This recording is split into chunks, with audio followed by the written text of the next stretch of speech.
మండలంలోని కృష్ణపట్నం గ్రామం దేవాదాయ ధర్మాదాయ శాఖ పరిధిలో మహాశివరాత్రి మహోత్సవాల్లో భాగంగా 40 సంవత్సరాల తర్వాత 30 మంది మోతకారులచే 110 మందితో పెద్ద ఎత్తున గ్రామోత్సవాన్ని కృష్ణపట్నం మహాశివరాత్రి వేడుకలు నిర్వహిస్తున్నట్టు కృష్ణపట్నం ఆలయ ఎగ్జిక్యూటివ్ ఆఫీసర్ అన్నారు.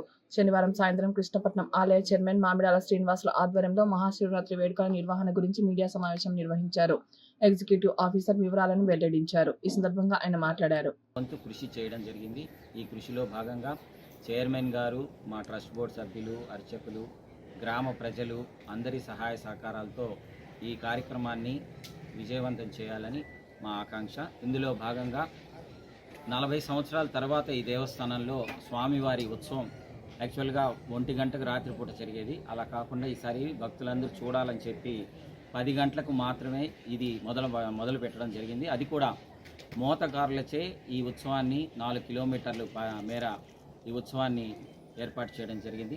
అదేవిధంగా భక్తులందరికీ టాయిలెట్ సౌకర్యం లేదని చెప్పి గతంలో ఎన్నో విమర్శలు ఉన్నాయని మాకు తెలియవస్తే దాని మీద స్పెషల్గా మొబైల్ టాయిలెట్లు 14 ఏర్పాటు చేశాము. కొన్ని ఇక్కడ, కొన్ని వేణుగోపాల స్వామి గుళ్ళో భోజనం చేసే దగ్గర ఏర్పాటు చేయడం జరిగింది. అదేవిధంగా పోలీసు వారి సంపూర్ణ సహకారాలతో పోలీస్ అవుట్ పోస్ట్ ఏర్పాటు చేసి వారికి కూడా ఎమ్మెల్యే గారు ఇన్స్ట్రక్షన్స్ ఇవ్వడం జరిగింది. ఎటువంటి అవాంఛనీయ సంఘటన ఈ కార్యక్రమాన్ని ముందుకు తీసుకుపోవాలని తెలియజేశారు. అదేవిధంగా వైద్య శాఖ ఫైర్ ఇంజిన్ కూడా ఏర్పాటు చేయడం జరిగింది.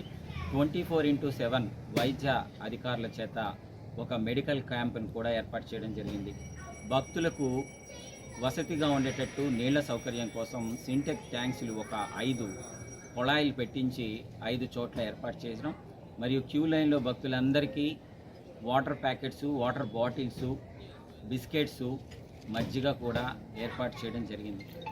ఈ కార్యక్రమాలన్నిటితో పాటు ఈ గ్రామ ప్రజల సహకారంతో ఈ ఉత్సవం బాగా జరగడానికి ముందుగా ఆదాని కృష్ణపట్నం వారి సంయుక్త ఆధ్వర్యంలో దేవస్థానం వారితో కలిపి భారీ అన్నదాన కార్యక్రమం రేపు 6:30-7 గంటల నుంచి మొదలవుతుంది. అదేవిధంగా వారి సహకారంతో ఈ కల్చరల్ యాక్టివిటీస్ని కూడా ఈసారి భారీ ఎత్తున ఏర్పాటు చేయడం జరిగింది. మరియు స్వామివారి ఉత్సవంతో ప్రత్యేకించి గుస్సాడి నాట్య విన్యాసాలు, ముంబై దోల్ తాషా విన్యాసాలు, బటర్ఫ్లైస్ అనే కొత్త ఒక విన్యాసాన్ని స్వామితో ఏర్పాటు చేయడం జరిగింది. ఇవన్నీ స్వామి ఉత్సవంలో వైభవపేతంగా ముందుకు నడిపించడానికి వెళ్తూ ఉంటాయి. స్వామివారు వెనక వస్తూ ఉంటారు. అదేవిధంగా